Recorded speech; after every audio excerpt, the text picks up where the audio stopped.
Hi, everyone. Welcome back to the Bringing the Human Back to Human Resources podcast. Thank you so much for being here for another week. This is probably the most interesting episode that I have ever done because I know that most of the guests, I think, that I've had on before have been pretty aligned with like HR and what we do. But this week, I actually have Dan Goodman, who is the counter to HR. And he's the counter to HR because he advocates for employees when they don't have anyone else to depend on.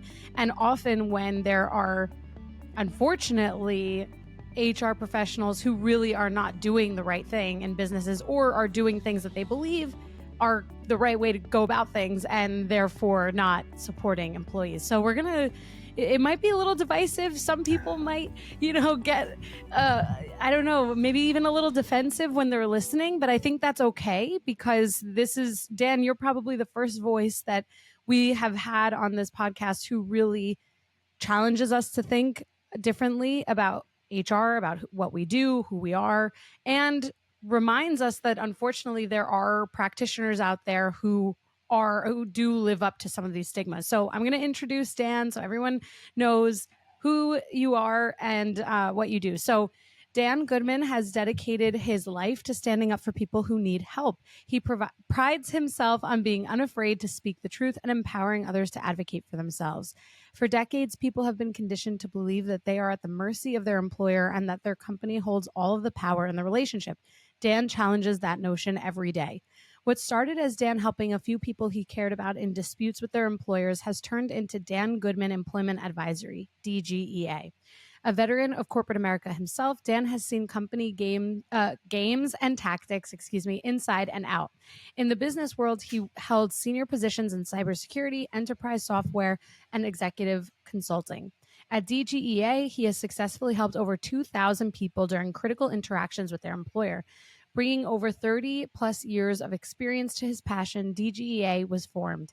The company launched February 2023 and has served over 800 plus clients since its inception. Dan combines his extensive experience, empathy, and business acumen into a unique approach that helps employees navigate the challenges of corporate life. Prior to DGEA, Dan launched True Commish in 2019, a service that allows any salesperson to audit their own commissions. At True Commish, Dan helped top-performing salespeople successfully reclaim hundreds of thousands of dollars from their employers. To this day, True Commish remains a free resource for anyone to use for a review of their commissions or new sales compensation plans. Dan also has an MBA in entrepreneurial studies from Babson College and a BBA in finance from the University of Massachusetts at Amherst. Dan has also been married to his lovely wife for 32 years and has 3 children. He's an avid fan of Boston sports, which we won't get into since I'm a New York sports fan, but I'm not a Yankee fan, so we can agree on that. Well, then it was a good night last night then. Yeah, it was a good night for everyone but the Yankees, exactly. He also cherishes summers and golf on Cape Cod. Oh, lovely, love that. And loves a morning walk with his beloved furry companion, Sawyer. So Dan, welcome. And I'm so excited that we have a counter to HR officially on the podcast. Well, Traci, thank you so much for that introduction. I'm really excited to be here. I just wanted to make one little edit to the introduction. We are now up to almost 1,800 clients helping DGA since we started 2 Februarys ago. So really amazing. Excited about Congratulations. That. I got to update the website. Thank you. Well, you've been busy growing by more than 1,000 clients, so I can understand why it's not 100% updated. That's amazing. Well, kudos to you. And I think for anyone that is a reasonable person and especially a good HR practitioner, I think anyone that is out to help employees during difficult times or during changes or navigating changes, I think that's a really wonderful thing because we're going to get into this, but there are a lot of things that happen to employees over the course of or the span of an employee life cycle that don't always feel so great. And those moments, if you have an advocate or if you have someone that you can rely on, whether inside the organization or outside, I think that's a great thing. So with that, maybe we should just dive right in. Tell us a little bit about where this term or phrase like counter HR came from and why this advocating for employees is your mission. Well, the term actually came from a client that I was working with before I even formally started the business. I was basically helping people for about 6 months at no charge, just to sort of navigate and review severances and things like that. So they kind of said, you know what, you really are like a counter to HR. And I loved it and it stuck. So I kept that on my banner. I'm just someone who always likes to challenge things. I was, if you ask something, you're told because it just rubs me the wrong way. It always has since I was a kid. And I just think that everyone deserves transparency and honesty and fairness and playing off the same page. And I really hate it when people are taken advantage of based on misinformation or intentional lack of information. So that's kind of why I was shocked about the landscape and how employers have taken advantage of employees for so long. And I wanted to step up and be that advocate and resource for people to not have to go at it alone.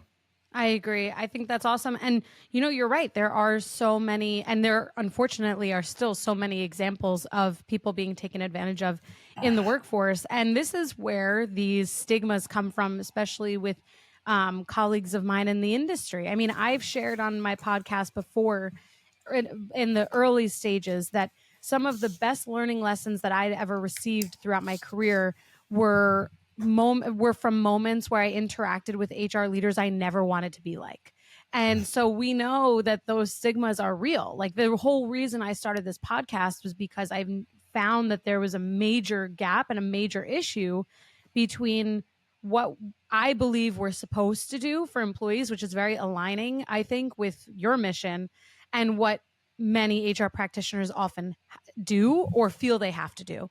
And so I'm curious, I know when you and I spoke offline, we talked a lot about really how employees can navigate layoff moments, severance, and things like that. And I bring it up because we are in the midst of a layoff series on my podcast. And so you are actually closing out this series for us because naturally severance and separation agreements are the last step, unfortunately, in a layoff process. But I know that one of the things that you do support employees with in DGEA is navigating their severance, navigating the terms of their separation agreements. What are some things that you often see that are examples of people potentially being taken advantage of? And counter to that, what are some things that you often advise people look out for or do if they are in the midst of this process to receive a severance once they sign a separation agreement? Absolutely. Absolutely. The first and most important thing is to really understand what severance is about and why it's offered. It's literally misrepresented in a massive way. The employee has something the employer seeks and is willing to pay a lot of money for. Thousands, tens of thousands. I've had clients who've gotten hundreds of thousands of dollars for signing their severance agreement. So the first thing is to sort of level the playing field, to be on the same playing field. That you have something the employer seeks, your name on a release of liability and claims, your promise to never sue. In essence, once you sign a severance, it's as if you never existed to the company. You're giving up all your rights and all your claims. They present it as the opposite. They present it as they're doing you a favor, that they care, they feel bad, they're helping you transition. It couldn't be further from the truth. They do it for their own selfish reasons to have you sign a release of claims. And once you do, you didn't exist. So the first thing is, let's get on the same playing field. Let's understand what the game is, why they offer severance, who benefits from it, and then attempt to negotiate from that stance. So that would be the very first thing, is that most people don't understand why they offer severance, who benefits from it. They don't even know that you can negotiate it. A majority of people don't even know that you can negotiate it. And they've been conditioned to think this way. It's a lack of information, misinformation that's purposely provided. So, as far as how to prepare for it, if you know that a termination is coming, I say start building a case to respond to it. If it's a legitimate termination and it's just, business has been bad and they need to lay some people off and there's no nefarious actions that are driving it behind the scenes, that you're being included in a rift that you might not be otherwise, then that's okay. These things have to happen. And hopefully your employer will give you a decent severance package and you'll go off and sign it and be done. But the people who come to me, it's often not the case that they shouldn't have been included in the RIF, or they've been targeted, or they've been retaliated against. or this is being done because they've gone on too much paternity leave and use the benefits that they want to promote as being a great progressive company. But if you use them too much, then then there's a problem here. I've heard that many, many times. I've worked with 50, 60 different people around a parental leave being retaliated against for taking too much of it. So yeah, I mean, those are the things that, be prepared, gather your information, understand, if there are nefarious reasons behind your termination, what they are, call it out. If you're working in a toxic work environment, describe what's going on so that it's not your word versus their word. It's you've built out a compelling case of a dozen different examples of how you've been treated unfairly, unevenly, in a discriminatory way, in a bullying and a toxic way. So, yeah, I can appreciate what you're saying. I mean, I fortunately have never worked for an employer where I've had to make a decision or terminate someone for nefarious reasons. And I can say pretty confidently that if I was ever asked to do that, I probably would not be working at that type of company, because certainly they exist, but that's not really where my values align. And I can only, I have a microphone here, so I can only share my own experience. I'm sure that there are listeners who are like, oh no, I've had to do that. Or yeah, I agree, I would never want to do that. So it's easy for me to say that I'm lucky I can go and I can find another job if someone were to ask me to do that. But I'm also lucky, I think, in some ways that I've never had to. But I know when you and I first spoke that you have very strong opinions that these things, when people are terminated for nefarious reasons or as a way to cover up other things, because we do know it happens. We see these lawsuits come about all the time. So there's no denying that. My point here is that it does, I think, send this message or create this stigma that is the case in all companies. So I know I kind of want to get into this concept and idea that you have around really HR's purpose, because I obviously am of the belief that as a practitioner, there are some times where unfortunately I have to terminate someone, but I'm of the belief that those are for sound reasons or it's performance.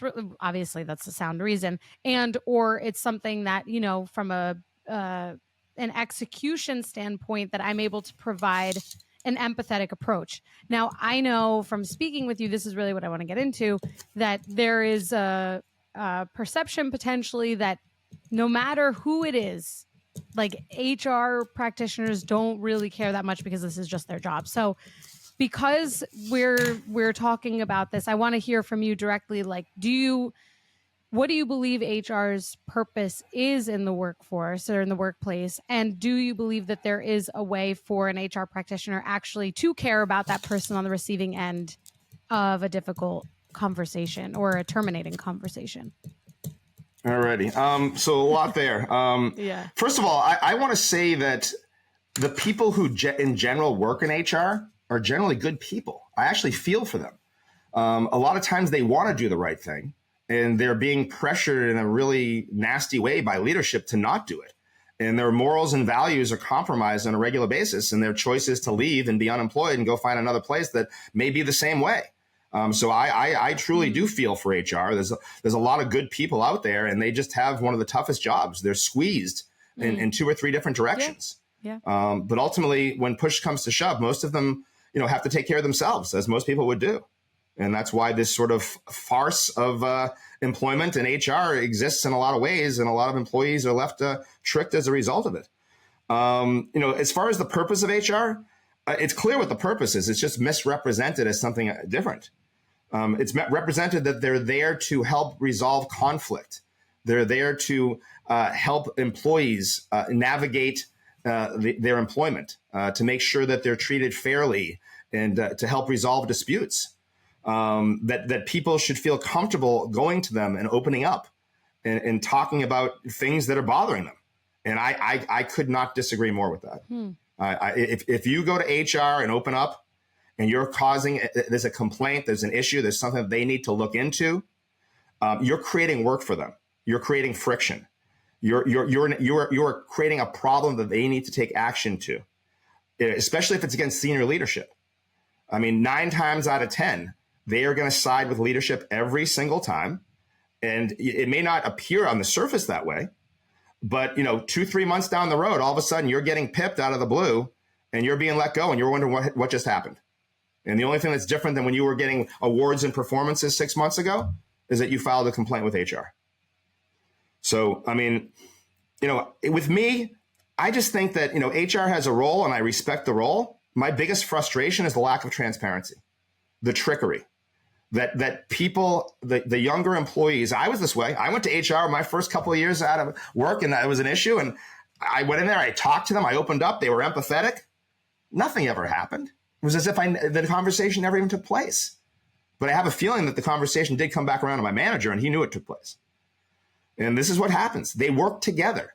The HR business manager works in cahoots with your manager to manage you out of the business when the manager has decided they don't want you there anymore. Rather than being honest and transparent and coming to you and saying, hey, we appreciate you, we value you, you're an employee at will, whether you are or not, we've made a decision that it's time to let you go. But we respect and value, and we're going to treat you accordingly. We're going to give you the next couple of months to go find a job while you're still an employee, because it's a lot easier finding a job when you have a job. And you can decide to work or not. There's projects that you're working on you want to complete. There's deals that you're trying to close that you want to get that commission. Go ahead. If you don't want to do anything, that's fine too. If after that couple of months you haven't found a job, we're going to give you a severance package. It's going to be a fair and reasonable one. And then you go off. There's not an employee in the world that would not be forever grateful to that organization for treating them with that respect and transparency and decency that they deserve. Instead, they go on these campaigns. I mean, I've talked to people who worked at places for 32 years, 10 years, 20 years. And just in order to save a little bit of money on severance, to manage them out of the business so you don't pay unemployment or a severance, they literally wipe away years or decades of positive relations, work that they're proud of, things that they reflect back positively on. And that is all wiped away in a matter of a couple of months as they manage you out of the business, wrongfully terminate you to save you a little bit of money, rather than being honest and transparent with you. As an HR professional, I know that managing HR for a workforce comes with its challenges, and managing a global workforce even more so. Using multiple tools for different countries and employee types complicates everything. Costs go up, efficiency goes down. You get the picture. Deal is here to change that. That's DEEL. Whether you're an enterprise business, a small company, or anything in between, Deal simplifies global team management, payroll, hiring, and more. Deal HR streamlines your global operations with built-in compliance to lower costs and maximize efficiency. With self-service onboarding, new hires can be up and running in minutes. Sign documents, track expenses, and approve PTO in seconds. Plus, with Deal, you can easily oversee global cost reviews, headcount, and more with centralized reporting. Ready to see how Deal HR can transform your global operations for free? Head to deal.com to book a demo today. That's DEEL.com. Well, first of all, thank you for sharing your opinions on this. It's, I know that there are probably listeners who are like really annoyed hearing your opinion, but that's okay. I think it's really important that we hear from someone that doesn't fully believe in the things that we probably believe in. So there are some things that I agree with you on. There are some things that I think just fortunately because of my experience, I disagree with you on. Now, the things that I agree with you on are that there needs to be transparency. People would be forever grateful if they were clearer on where they actually stood performance-wise with an organization, or if there was an impending termination coming. I know I would appreciate that. And I know, I think probably everyone would appreciate that. So I totally, totally agree with that. And I think most of where HR gets it wrong, and leaders in general get it wrong, is when they think that being transparent is going to bite them in the end or in the moment, rather than seeing that as a way to actually just be, a decent human being about what is eventually going to impact someone's, circumstances. Now, obviously, there's always going to be a caveat to every situation, whether it's something with confidentiality or whatever. But in most cases, I do agree that transparency is where a lot of these things are not even issues. Because if someone's like, hey, this isn't going to work out, I don't even want to put you on a PIP. I think you should just know that this is not going to work and you should take this as notice. To me, I don't see any problem with that. As an HR practitioner, I've done that. And I've suggested to leaders to do that with people that they've had to manage out. Now, how about why it's not going to work out? Well, to me, I think that's part of the conversation. I'll give you an example. And this is also where I think I'll share where on some levels I disagree with some of your perspective, but this is really because of my own experience. I can only speak about my own experience. But I have had in the past employees who I really, considered friends and still consider friends whose performance was not good and it wasn't improving. And there had been, hey, we need more of this, we need more of that, like just general conversations with the manager. Right? And I've been an HR business partner. That's kind of how I see my role in general as an HR practitioner. And I would sometimes step in and say, listen, as a friend, you've got to know that, unless something dramatically changes with your performance, something is going to dramatically change about your employment. And you should know, like, that's probably like, it's not going to really change unless something 180 changes. And I can say with 100% honesty that I've had those conversations before, and people generally are like, thanks, I'm going to go and find another job, or, oh crap, I'm going to have to do a much better job because now I know I'm about to get fired. So I have had the fortune of having managers who have been supportive of me having those types of conversations. And I think I've learned from HR practitioners who do challenge some of the things that you have seen. Now, the places where I would say I disagree are that I do think that HR is placed in most companies, although of course we know that there are companies who don't ever do the right thing and are really the building blocks of these stigmas. But I do think my role specifically, and the roles of many of my colleagues, is to provide support through conflict and to resolve problems. And that is not seen as work created, and rather it's an opportunity to help build that person up and resolve conflict in the workplace. I do believe that. I can understand that there are obviously these stigmas because there's a farce, and there are some people who don't live up to what I believe we should be doing in the workplace. That said, I think anyone listening who is in HR, I hope that they don't just do things because they think that's what they're supposed to do. I hope that they take critical thinking and reasoning to their jobs every single day and challenge people if they want them to do the wrong things. But again, it's easy for me to say because that's the type of person that I am. If someone asks me to do the wrong thing, and I'll give you one last story before I let you share what you might have on your mind. I had an experience with one of the worst leaders I've ever worked with years ago, who specifically asked me to basically scrub the engagement survey results for this like annual company survey. And this leader, this was probably like 8 years ago already, so it's not someone that I luckily work with anymore. And this particular leader was like, don't ask those people to take the survey because they're going to respond poorly about me. And the people that already took the survey, let's have them sign in as those people and take the survey. And I was like, are you out of your freaking mind? I'm not doing that. And we literally, I kid you not, this might be the first time this is heard on the podcast, we got into a screaming match. Like I was actually screaming and she was actually screaming at me. I was like, you're not asking me to do that. And by the way, I did report her. And she eventually was not working for the company anymore. This is probably the first time I've shared this on this podcast. I felt so strongly that she was asking me to do something not only that was nefarious, obviously, but clearly wrong. And also, to me, something that totally took advantage of employees. We should hear from everyone. If this is a survey for the entire company, we've got to hear from everyone. So that's an example of where hopefully I'm not alone in being able to feel confident and strong enough to say, no, you're wrong and I'm not listening to you. But obviously, not everyone is able to do that. So I'll pause. I shared a lot there, and I know I saw you taking notes, so I'm sure you want to respond to something. If I can read them, I'll respond to them.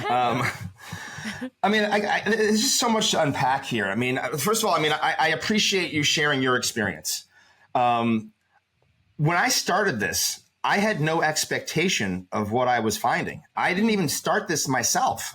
I just started posting about topics on LinkedIn, and the community forced me to start this practice. They pleaded with me to start this practice.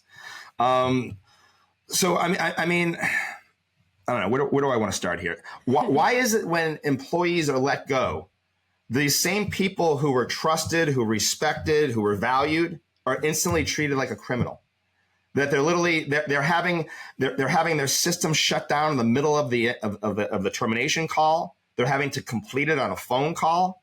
They're walked out of the office, but yet 24 hours later, they were sharing confidential information. I mean, it's just, the employer is the one who creates this toxic environment, this combative stance that leaves employees walking away feeling horrible. And this is the last thing that they want them to feel. I mean, I think with that specifically, this, you're probably not going to like this response, but I do think that is a reflection of someone, like one person, creating this circumstance for everyone else. Because, like, let's take an example of someone who tries to then download confidential client information or something, right? Like, then it becomes this, we have to shut off systems for everyone so they don't have access to those things. I fully agree with you. It becomes this, like, so the reason why these things happen, the reason these things happen is because the employees are being blindsided with these terminations. And that's exactly what the employer wants. If they were being treated with respect and dignity as they have given throughout their tenure, then there wouldn't be a concern about it. So we're basically saying that every employee who's ever worked for you is a scumbag who's looking to steal stuff from you and screw you over. And therefore, because one person might have done it at some other company, we're going to treat every employee like this? I mean, aren't you saying the same thing right now, that one bad company doesn't mean that all companies are bad? Yeah, you're absolutely right. You're absolutely right. Unfortunately, I think in a world where competition, I mean, you have a sales background also, like, competition is if you can have a leg up on the competition, you can make a ton of money. And that's whether you're an individual or a business. And so I really fundamentally, from a values perspective, I agree with you. People have to be treated with dignity and respect just as they came in the way that they go. And I believe that the people who are offboarding off of a company should be treated the same way that they were treated when they were onboarding, even if they did something that earned them a termination, like they harassed someone or they stole or whatever. People are still people, and you have to treat them kindly. The other thing I want to talk about is this thing about performance, right? So, and about managers and about PIPs. I think it's an obligation of the manager to be communicating with their employees on a regular basis, that the employee should never be blindsided as a concern with performance, that there should never be a need for a PIP.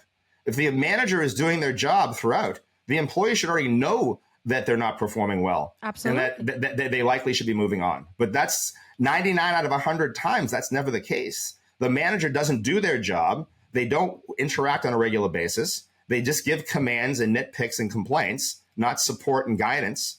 And then when things start to go bad, then it's all on the employee. It's never on the manager. And now they're being given an unrealistic time period to improve on it. You mentioned performance. Performance is almost in every instance, it's being positioned as subjective.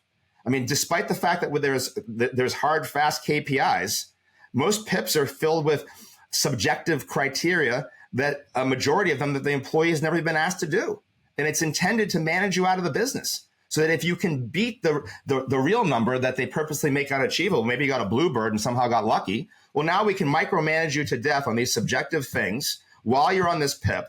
And then if you beat the real number, we can terminate you because you didn't pass these micromanagement subjective items that would have taken you away from actually getting the job done in the first place. I mean, do you know that I literally say the same thing to almost every single person I speak to that comes to me on a PIP? And I don't even let them talk. I tell them, this is what's going on. They're like, oh my God, how did you literally just describe word for word what I'm experiencing? It's the modus operandi. Example. No, it's a great example actually for where HR leaders can be best supporting employees. Because, for example, when a manager is not doing the right thing and they're like, okay, well, this person's not working out, I just want to manage them out. That's when it's appropriate for the HR partner to say no. How many conversations have you had with this person? Do they know where they stand? And and this is really like for those listening who are in HR, this is, if you are not doing this with your managers, you are part of the problem. You've got to have these conversations with people so that people are not surprised. And also with the PIPs, I totally agree. If you're planning to manage someone out and they can do nothing to improve their performance, just tell them that, provide them a very reasonable severance rather than making them go through hoops to eventually not even show that their performance has improved enough. You know? I'm like bursting at the seams here. So you say provide them a severance. Do you know what the new thing is that I just kind of became aware of in the last year? I've now seen like 100 times. Oh God. It's they come to you and they tell you that, we're not happy with your performance. We're going to put you on this. We're going to give you a choice.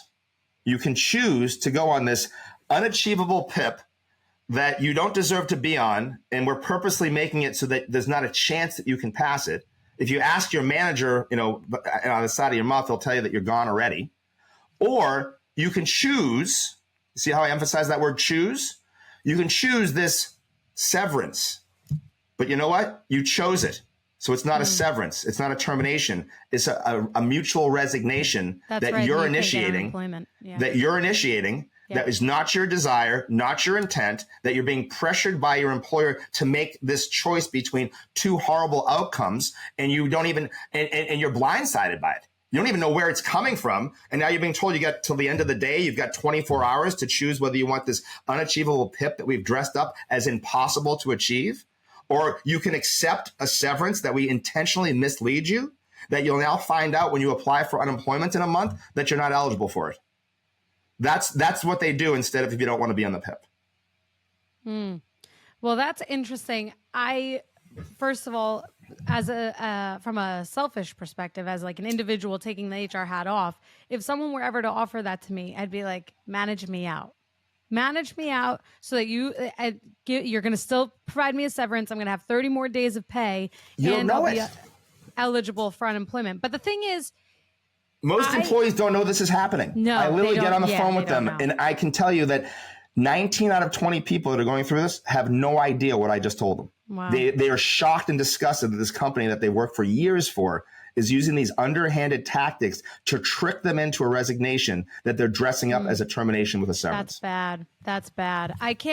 Here's the thing. If someone, I could see, trying to think like with some nuance here, and I guess using my own critical thinking advice, I could see if someone is really actually not performing and they've had discussions, let's say, and it's been overt and transparent, and the company's like, look, either we can manage you out over the next 30 days, or we can just call it now and we won't fight unemployment. I could see that if a company's being reasonable, because to me, I think unemployment is a major concern for most people. And a lot of people don't realize that if they resign, they most of the time are not eligible for unemployment. And Correct. This is where, like, if someone has a really good HR partner, they can say, will I be eligible for unemployment? But what you're saying, and kind of what I'm saying too, is that if people don't have that savviness about them, or they don't have someone being honest with them, they don't know. They're being purposely misled, literally. That's when you hear severance, you think termination, unemployment. Yeah. Believe me, if they actually said to you, well, you can go on a PIP or you can choose to resign, why aren't they saying what it really is? They're purposely not, to intentionally trick people into screwing themselves over and not having unemployment when they thought they were going to get it. And they're purposely giving them misinformation to make those decisions on. Yeah, I mean, the same thing. It goes with it applies with so many things. I mean, we've talked about this before. I mean, employment agreements, of which you could be a person of color with a disability, in a protected class, with a veteran, with whatever it is. And they make you sign an employment agreement that says that you're an employee at will and can be terminated at any time for any reason. It's not true. The comp plans that they make you sign, that they'll literally threaten to withhold earned compensation that's illegal to do, previously earned, that they'll threaten to withhold that if you don't sign this comp plan. But yet so they give you this perception that it's a legal binding contract that both parties will abide by. But in the back of the contract, it says that the employer can change the terms of this agreement at any time with or without notice or consent. So how is it a legal contract? It's not. By definition, it's not. Severance we agreements. Need an attorney on here so we can hash this out too. What I will say is that I think it's like 48 states that have this at will. 49. 49. Right. So at will, and I've said this to listeners too, the at will law doesn't mean that you can just terminate anyone. And to your point, this is really what you're saying, that you can't just let someone go. There has to be a justification when you terminate someone, even in an at-will state. Only if you're in a protected class. Well, most people are of a protected class. Everyone has a gender. If you have to prove discriminations, everyone has some affiliation to any of the protected classes, right? Someone could prove. The difficulty is proving discrimination. This is where people find themselves in a bit of a pickle, because a company that's doing nefarious things can say, oh, sorry, we're terminating you. No notice, no care in the world, no empathy, fine. Now they know, those companies doing the wrong thing know that it's extremely difficult to prove discrimination and wrongful termination unless there's an abundance of clarity and written documentation, all of this stuff that people can support their argument for. But to your point, and what I'm trying to say here too, is that just because you're in an at-will state doesn't mean that you can just terminate anyone willy-nilly. I don't believe that to be the case. Now, obviously, the law in those states allows and is kind of like employer heavy, because it allows the employer to make business decisions more freely. But again, there has to be, if you ask me from like an HR perspective, there has to be a reason why you're terminating someone. For example, if a company is going through a RIF, which is a reduction in force, for those who might not know, there has to be a process to determine who is part of that RIF. Either you're looking at numbers and performance, or you're looking at last in, first out. Like, there has to be some sort of justification. It can't be this person's worked for us the longest, this person's the oldest, this person, like, that's where you come into discrimination territory. So that said, obviously I'm not an attorney. There are places within the laws that people take advantage, and then there are places within the laws where people are abundantly conservative. Like we see in California and New York, which are extremely litigious states, and states that tend to lean toward in favor of the employee. There are more protections in those states for employees. But in other states like Florida, Texas, and some states throughout the Midwest, like, those protections are not necessarily there.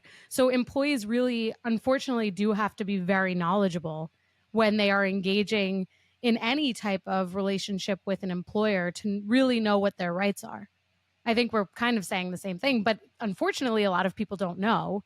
And I think that's where it's really great that you are helping people as they are navigating these things in their careers and in their experiences, which takes me to probably one of my last questions for you, because I've probably made you totally lose your mind at this point on the podcast. Not at all. Not at all. Okay, good.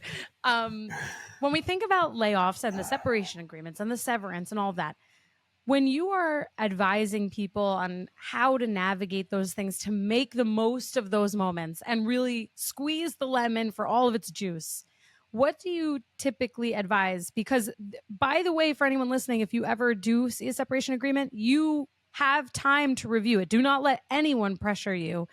And especially if you're over the age of 40, in certain states, you have an extra long period of time to review. But anyway, Dan, going back to that question, what do you typically advise? Yeah, I just want to clarify a few things. So yeah. When you're under 40, they can give you as little time as they want to review the agreement. They can pressure you to say, hey, you have until the end of the day or else you don't have it. Now, whether that's right to do or not, they have no legal obligation to offer severance. When you're over 40, they have an obligation to give you 21 days to review it and 7 days to revoke it if you're laid off by yourself. If you're terminated with just one other person, it's considered a group layoff, and you're allowed 45 days to review it and 7 days to revoke it. I think the caveat is California. I think under 40, they have a certain minimum. But anyway, yes, there are. I don't think so. I think We'll have to look. I don't know. I've worked with 100 people from California that had these issues, and I have not come across that. So you may be right. There's a lot of one-off laws in 50 states all over the place. So yeah, it's like San Francisco versus California on the whole. But anyway, go ahead, please. I think I just lost my train of thought there. I'm sorry. No worries. You were clarifying the point on time to review, and then I had asked you what you typically advise. Yeah. I mean, you want to basically be honest with yourself and with the company. Assess what really went on here. I mean, companies do have a right to let employees go. There are plenty of employees that perform poorly and deserve to be let go. So be honest with yourself. And there's a lot of instances where companies are acting poorly and targeting employees and terminating them, and who don't deserve to be. And in those instances, stand up for yourself. In general, when it comes to severance, most employees either don't know that you can negotiate it, don't know how to go about it, don't want to be bothered with it, are too traumatized about what happened, have already moved on to the next job and want to leave it behind them. So as a result, most employers do not offer what they're willing to pay if you can put together a compelling reason why it's in their best interest to offer more. And what I'm talking about is basically finding some meat on the bones, being able to articulate in a strong, assertive way, perhaps wrongdoing that took place that led to your termination, whether it was a toxic work environment, retaliation, targeting, compensation theft, discrimination. There's lots of different, what I call my buckets of wrongdoing. And you can build out your facts and details of what you endured and have that ready to present, to use as a motivation and leverage to negotiate a better offer. The National Labor Relations Board ruled in February of 2023 that non-disparagement agreements are no longer offered or allowed in severance agreements. I've probably looked at 1,000 severance agreements in that time period. I've seen one that proactively addressed it correctly and clearly. I've seen, probably 100 that kind of just referred to the change in law, but didn't say what it was or where to find it. So, you see what I'm saying? So employees, if you're not in a managerial position, you're not considered a highly paid employee, you have the right to share your truthful experience. You have no obligation to hide wrongdoing by the employer. And if people realize that, think that if I sign my severance, they're buying my silence. They're not. And employers need to make advocates of their employees, make fans of their employees. There's no better word of mouth advertisement than a former employee saying what a great company it is and how well they treated me when I left. So true. It's so easy to do. It takes so little to do the right thing. And, that stays with the employee, both good and bad. And what you don't want to do is create a long line of enemies of former employees that have a grind with you and want to see you fail. So treat them with dignity and respect. Take care of them. Value the time that they put in, and be honest and transparent.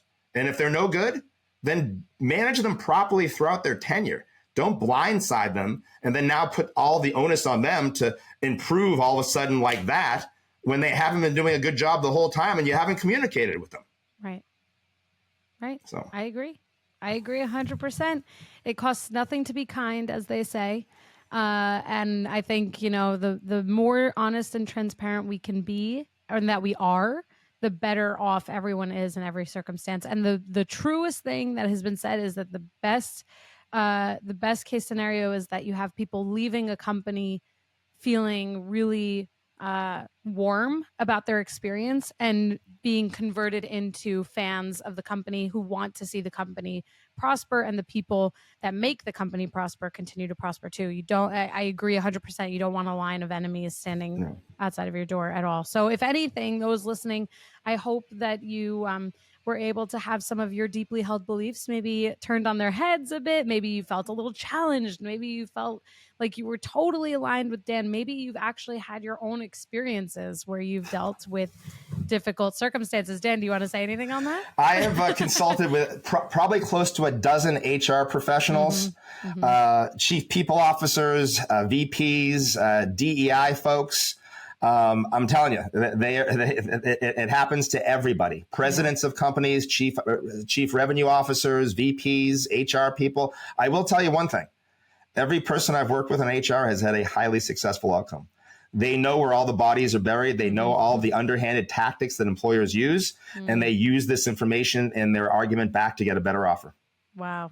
Well, they're lucky to have you supporting them, but I had a feeling you were going to mention this because I personally know people who have been burned, who are in HR and have been burned by companies that don't do the right thing consistently. So I think, as I said at the top of our recording, I think it's a wonderful thing when people have mentors and advocates and people on their side, whether in or outside of the business. So thank you for supporting employees when maybe some of our colleagues are not doing that to begin with. So with that, Dan, if someone wants to learn more about you or have a conversation, or maybe they need your support, where can they find you and connect? Yeah, I mean, I live every day, all day long in LinkedIn in my DM box. I've got a website. I've got a type form that people fill out that they can seek help or assistance across 8 different practice areas. You'll go to a specific type form for that specific practice area. My website is dangoodmanea.com. You can find me on LinkedIn. Dan Goodman Employment Advisory is also on LinkedIn. I post twice every day about topics that people need to hear about. If you're an employee, I post every day at 8:23 and 6:53 at night. I'm not going anywhere. I'm having the time of my life. It's the most impactful work of my life, and awesome. Every day is a joy. And I'm helping people every day, and I feel and see the impact every day. So I'm blessed. Amazing. That's amazing. Well, congratulations on all of your success, and thank you for bringing some really interesting discussion to the podcast. Really appreciate your time, and we'll have all of those links in the show notes for everyone to easily click as well. Thank you so much, Dan. Thank you for having me. It was a great time. Hey, just before you go, don't forget to subscribe to this show so that you are the first to hear when an episode drops each week. And maybe leave a 5-star review and a comment about how much you loved this episode. Plus, if you have someone in mind who would really enjoy this episode, make sure you share it with them. Thank you so much for tuning in, and I will see you next week.